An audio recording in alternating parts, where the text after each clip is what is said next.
Hello everyone, we're going to do a quick presentation on why we must all become digital citizens. So to start off, let's focus on what is digital citizenship. Digital citizenship refers to the responsible use of technology by anyone who uses computers, the internet, and digital devices to engage with society on any level. So there are aspects that are good, and then there are aspects that are considered bad digital citizenship. So let's look at the good. Good digital citizenship engages young students and shows them how to connect, empathize, and create lasting relationships with each other through digital tools. Bad digital citizenship entails cyberbullying, irresponsible social media usage, and a general lack of knowledge about how to safely use the internet. Teaching digital citizenship equips students with the knowledge, skills, and resources to succeed as lifetime learners.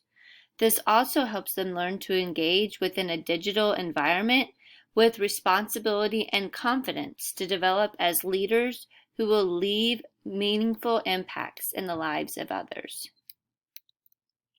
So why does this need to be a focus within schools? Well, first of all, in order to qualify for discounts on internet access or internal connections, school districts are required by SIPA to have technology measures and policies in place that protect students from harmful materials, including those that are obscene and pornographic, such as like our school filters. So that's the school internet access is filtered.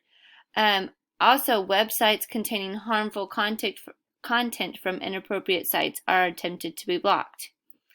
This also should go into where we are teaching these students how to go about how to successfully be on the internet without having issues or getting into unsafe situations. What this should not be is this shouldn't just be a checkbox for educators, but we should use this as an opportunity to teach students valuable lessons as they get ready for college and future careers. I found this clip in an article as I was reading about this, and I just loved it. Teachers have long understood the importance of teaching and modeling good global citizenship in their classrooms, promoting positive interactions between students and taking time to focus on social etiquette and how to treat peers with respect. Digital citizenship requires that same daily instruction. In today's classrooms, it is just as important that students understand what kinds of behaviors are acceptable online and help them become smart, responsible, and respectful online users. And when you teach digital citizenship, you help create a positive school culture that supports safe and responsible technology use. So to teach digital citizenship, there are so many benefits, and I kind of grouped these into three major categories. The first one is we're teaching to respect yourself and others, and this is through, focusing on etiquette, access, and law. First of all, students need to understand how their technology use affects others. There is a person on the other line of the text, tweet, or comment, or post. Also, not everyone has the same opportunities with technology, whether that is from social beliefs, financial issues, or just access to quality internet. Also, the ease of using online tools has allowed some people to steal, harass, and cause problems for others online. So we teach these kids that you can't just take content without permission, or at least giving credit to who created it. The next benefit category for teaching digital citizenship is you're teaching these students to educate themselves and others. This is done by focusing on literacy, communication, and commerce. Students need to understand how to evaluate the accuracy, perspective, and the validity of digital media and social posts. Not everything that you read on the internet is true. Also, knowing when to use technology is important. Students need to think about the message they're trying to get across first, and then the method, and then decide if the manner and audience is appropriate. Also, students should be careful about sharing personal and credit card information. Okay, then the third category is learning how to protect yourself and others. This is, focusing on rights and responsibilities, security, and then the health and wellness. Students should know who their friends are on social networking sites so they can remain safe. It is everyone's responsibility to guard their tools and data by having software and applications that protect them from online intruders. Also, there needs to be a balance. Students should establish limits with technology and spend quality face-to-face time with friends and family.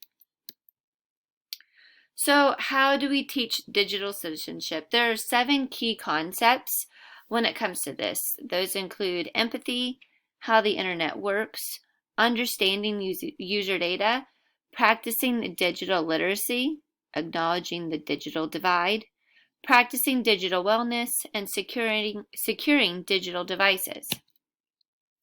So if you focus on these 3 words, define, create, execute, you're going to be able to successfully teach a digital citizenship lesson. So first you need to define the elements of digital citizenship that you wish to incorporate in your curriculum. Then you need to construct or create a creative curriculum that highlights the themes that you wish to teach. And then lastly, execute digital citizenship principles by integrating them into existing teaching models and strategies. Now this sounds overwhelming, but there are so many resources available.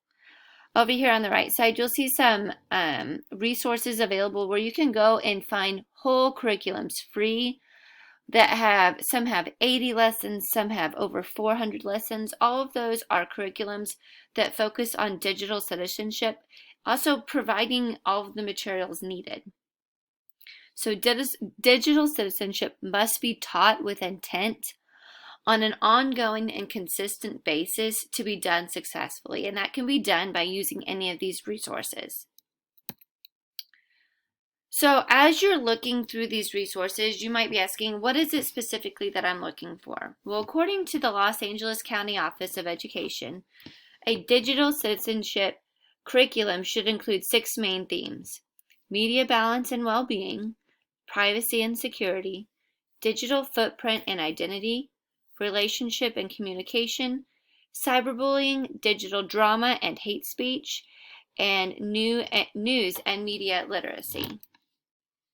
Okay, lastly, the end goal for any of this is to turn your students into safe, smart, responsible digital citizens and help your school keep valuable federal support for technology at the same time. So, standard correlation.